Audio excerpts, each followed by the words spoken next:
کیا آپ جانتے ہیں کہ شراب نوشی کے اسباب کیا ہیں؟ اور کیا آپ کو معلوم ہے شراب پینے والا انسان اللہ کی نظر میں کیسا ہے؟ اور یہ کہ شراب پینے کے بارے میں قرآن کریم میں کیا احکام بیان کیے ہیں؟ ان سب سوالات کے جوابات جاننے کے لیے میری اس ویڈیو کو آخر تک ضرور دیکھیں۔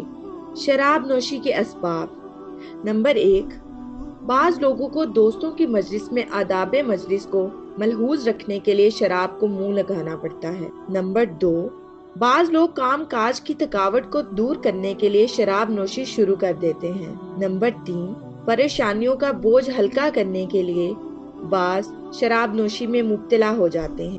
نمبر 4، بعض لوگ واقعاتی زندگی میں حقائق کا مقابلہ نہیں کر سکتے اور اپنی عقل اور ضمیر کی آواز کو دبانے کے لیے شراب نوشی کی عادت بد کا شکار ہو جاتے ہیں۔ نمبر 5، صرف وقتی نشاط اور فرحت کے لیے شراب سے مدد لیتے ہیں۔ نمبر 6، شراب نوشی کا اصل سبب ایمان کی کمزوری اور ایمانی قوت کا فقدان ہے۔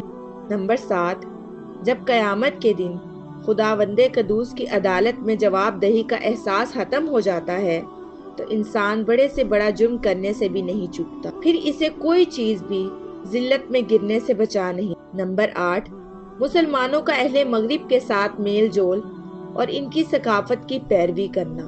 نمبر 9، علماء حق کا فقدان جو اسلام اور دین کی صحیح صورتحال دنیا کے سامنے پیش کرنے کے لیے انہیں اور اس روحانی تربیت کا نایاب ہونا جو اس کا مقصد صرف اور صرف معاشرے کو ایمان اور اقان کی بنیادوں پر استوار کرنا۔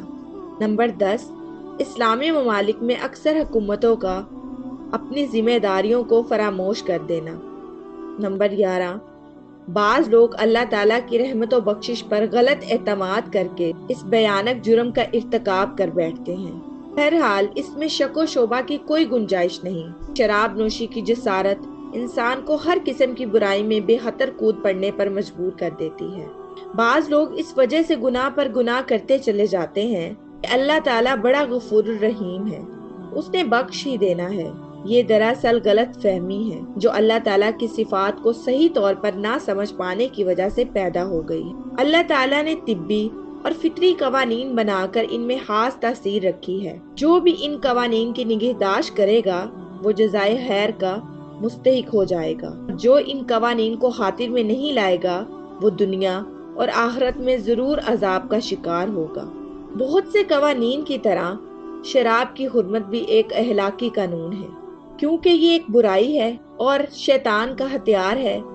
روحانی زندگی کی رمق کو ختم کرنے میں یہ سم قاتل سے بھی زیادہ مخلص ہے۔ طبعی اور اخلاقی قوانین کا احترام ہمارا فرض اولین ہے۔ اللہ تعالیٰ نے ہر شے کو پیدا فرمایا ہے اور ان تمام قوانین کا خالق بھی وہی ہے، تو یہ اللہ تعالیٰ کی شان کے خلاف ہے کہ وہ بعض قوانین کی مخالفت پر سزا دے اور بعض قوانین کی مخالفت کو یکسر نظر انداز کر دے۔ بعض دفعہ وہ فوراً گرفت فرما لیتا ہے اور بعض دفعہ وہ مہلت دے کر گرفتار کرتا ہے، جیسا کہ اس کا ارشاد گرامی ہے، میں نے ان کو مہلت دے رکھی ہے، بے شک میری گرفت بڑی زبردست ہے۔ درج ذیل آیات کا مطالعہ سمان بصیرت مہیا کرتا ہے اور بے شک میں اس کے حق میں غفور الرحیم ہوں۔ جو میری طرف رجوع کرے اور ایمان لائے اور اچھے عمل کرے، ہدایت کی راہ پر گامزن ہو جائے۔ پھر فرمایا، جو انسان ظلم کرنے کے بعد توبہ کر لیتا ہے اور اپنی حالت سنوار لیتا ہے تو اللہ بھی اس پر رجوع فرماتا ہے،